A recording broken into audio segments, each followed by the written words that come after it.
Hello, friends. If this is the second time you are seeing my face, for you, it has been a few days. For me, it has been a few minutes.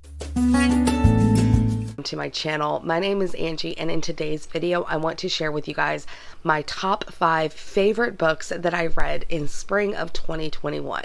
I know you're probably thinking to yourself, Angie, summer started a few days ago. You're a little late here. And trust me, I know. And I live in the South, where summer starts pretty much at the very end of April. There's no reprieve until October. Isn't that an exciting thought for all you Southerners out there? Did I just inadvertently make it worse? Yeah, I'm sorry. We're just gonna jump into my top books. Are we ready to do this? Let's do this. When I first compiled this list, I had no particular order in mind. All of these books are 5-star reads for me. And I thought to myself, I can't do it. I cannot pick my favorite. But guess what, you guys? I did. And I ranked the other ones as well. So we are going to be starting at number 5 and working our way to my very favorite book that I read in spring of 2021. Coming in at number 5 is The Midnight Library by Matt Haig. This book tackles a very sensitive subject of suicide, so there is a trigger warning for that. And it is about a woman named Nora Seed who attempts to take her own life and finds herself stuck in a place called the Midnight Library, which is full of these empty books that would lead her to kind of different destination points in her life if she would have made a decision differently, where she could have ended up. It was something that I really needed to read at the time, and I loved every page of this book. Beautifully written. So it says, between life and death, there is a library, and within that library, the shelves go on forever. Every book provides a chance to try another life you could have lived, to see how things would be if you had made other choices. Would you have done anything different if you had a chance to undo your regrets? Coming in at number 4, we have Act Your Age, Eve Brown by Talia Hibbert. I enjoyed the heck out of this book, you guys. Eve is our final Brown sister, and I am devastated that the trilogy is at its conclusion. I honestly think that I liked Chloe the best, but this is a very, very close second. Maybe upon a reread, it will even take top prize. Eve is very free-spirited. She has never done what her family expected her to do. She jumps around from job to job quite a bit and pursues different projects quite frequently. There is a reason why, which is explained in this book, which is why you should read it. Also, it is a grumpy sunshine. Love that trope. And there is a caregiving scene in here. But Eve has been cut off from her family. They say, you know what? We are tired of footing your bill. We are tired of you not taking anything seriously. So you need to hold down a job for a year. Now, Eve is devastated by this and decides to take a drive. And she just happens to stumble across this inn where a man named Jacob is holding auditions for his new chef. His old chef has left, and he is desperate to enter into this competition and even win the competition to bring exposure to his inn. And so Eve applies for the job, and then shenanigans ensue, and it is amazing. Coming in at number 3 is Always Only You by Chloe Leese. This is book 2 in the Bergman Brothers series, and it follows Frankie and Ren. Now, Ren is a hockey player, and he is very charismatic and doesn't believe in swearing. He curses with Shakespearean curses, which are adorable, and just an outgoing, positive guy all around.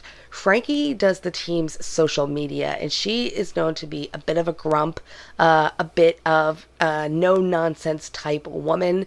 She does suffer from RA, and that is mentioned in the book. She has a cane that she uses called the Elder Wand, which is hilarious. And their relationship is a worshiping hero relationship, and it is a virgin hero relationship, which I am all on board with. I love a virgin hero book. That's my trigger word, guys. I will pick up a book so fast. So I believe by the time the book starts, Frankie has been working with the team for about 2 to 3 years, and in that time, Ren has eyes for no one else. He wants to kind of protect Frankie and be very respectful of her, and doesn't want to compromise her job by admitting his feelings, but he is all in for her, and it is perfect. All of the books so far in the Bergman Brothers series have been fantastic. I highly recommend each one of them. Number 2 is a little bit of a spoiler. So this author has a book coming out in July, and I really wanted to rank a certain series that she did, and this book, it will be number 1 on that list, but I could not include it in this video because I loved it so damn much. So the author is Penny Reed, and the series is the Winston Brothers, and my favorite book in the Winston Brothers series is Dr. Strangebeard. This is the 5th book, and it follows Roscoe and his childhood best friend Simone. Now, something happened to where Simone feels like Roscoe ghosted her and they don't talk anymore. However, Simone is back in town and Roscoe begins seeing her everywhere around. But Simone needs a favor from Roscoe, which I can't really say what it is because I don't really want to give you guys spoilers. Everyone should read this book. It is absolutely fantastic. I loved their relationship, especially when they were kids, transitioning into adults, into something more romantic. There were plenty of steamy situations. Roscoe is a veterinarian, and there was a scene where he was covered in puppies, and that was adorable. The previous books in the Winston Brothers do incorporate like subtle hints of danger and tension. This book really explores that. I already felt such a strong connection to these characters that really heightened that connection for me. It really made me fully invest myself in this story. This book was so good.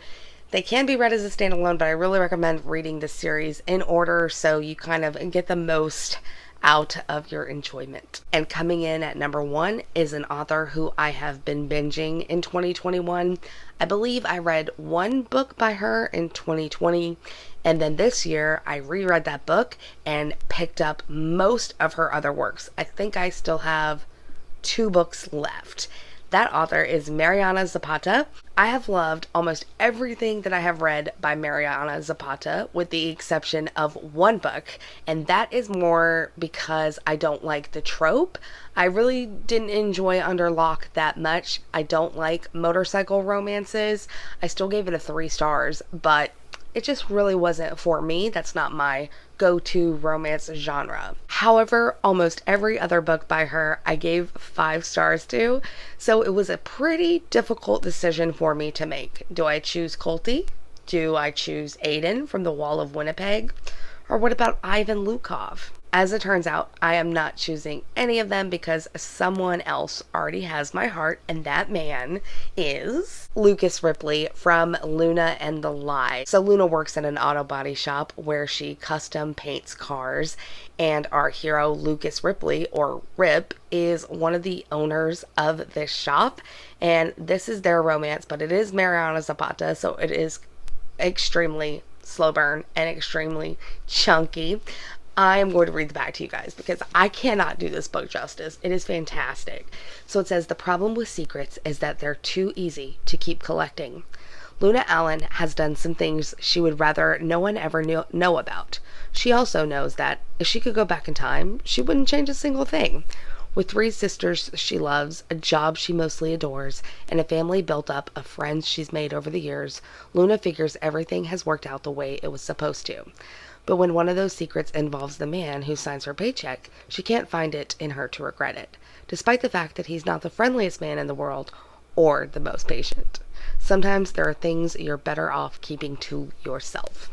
So the back premise of this book makes it sound more like the book is based off of this secret that she holds, when it's really not. It's like barely even mentioned in the book, like quick passing page or 2.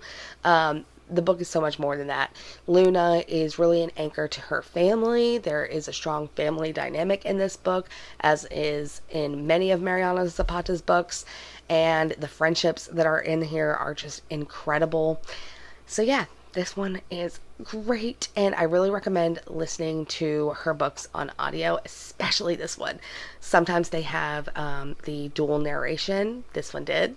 And yeah, he sounded great reading Rip's parts. So those were my top 5 books that I read in spring of 2021. I want to know what books you guys would put on your favorites list, or what books you have enjoyed reading lately. Tucker is looking at me. That is my dog, by the way. Sorry, I feel like I should specify.